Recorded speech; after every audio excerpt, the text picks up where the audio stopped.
The controversial raffle prize coming on the heels of a recent increase in gun violence across the country, including the mass shooting at Robb Elementary School in Uvalde, Texas, where the gunman used an AR-style rifle to kill 19 students and 2 teachers. The AR-15 in this raffle, provided by Butler's Jewelry and Loan in Forest City. We reached out to the business for comment. They declined to speak with us. Fundraiser organizer Chris Ramsey agreed to an interview.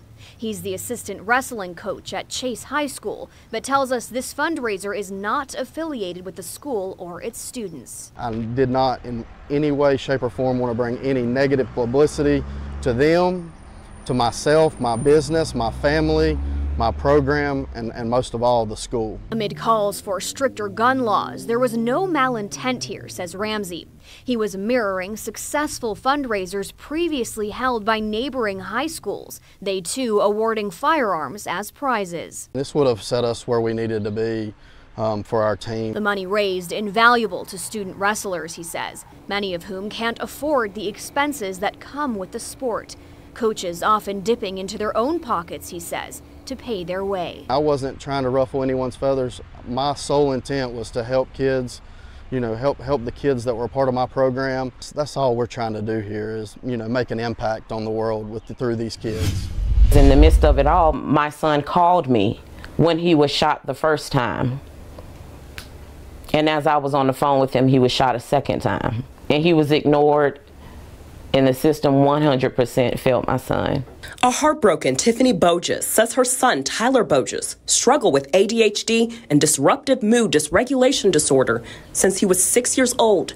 She says a week before Tyler was shot and killed on Feather Run Trail on June 3rd, she alerted deputies he needed help. Spoke with the dispatcher, and I explained the situation, and I told her that I had a 19-year-old son, that he was suicidal, possibly homicidal, that he needed to be committed. Tiffany Boges tells me that Tyler was committed to Three Rivers Behavioral Health in West Columbia twice in the past, but she feels he wasn't there long enough to make any real progress. Then last week, deputies say Tyler threatened his brother with a gun.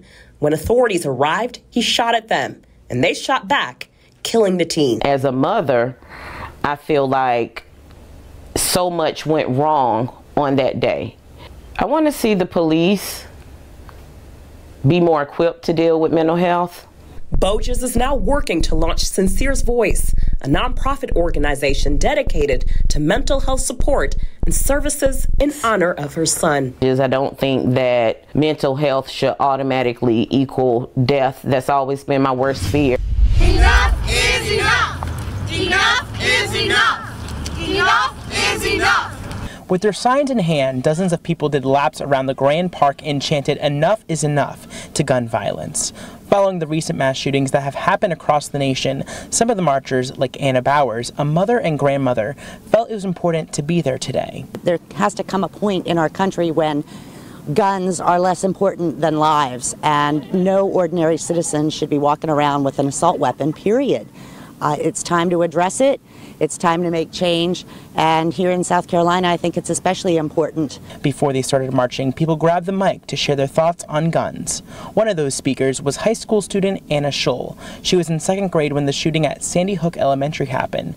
Now 17, Anna has seen multiple other shootings take place. She says that shouldn't be something young people are used to. It's definitely been very frightening and almost really surreal, but at the same time just so normalized, and it made me realize that this doesn't have to be the reality. This isn't the reality for other countries. This isn't the reality for generations before me, and it doesn't have to be the reality for us. Scholl felt it was important to share this message with young people. I think that any young person who even kind of has a passion for anything activism related needs to get involved. You can do so little and make such a big difference.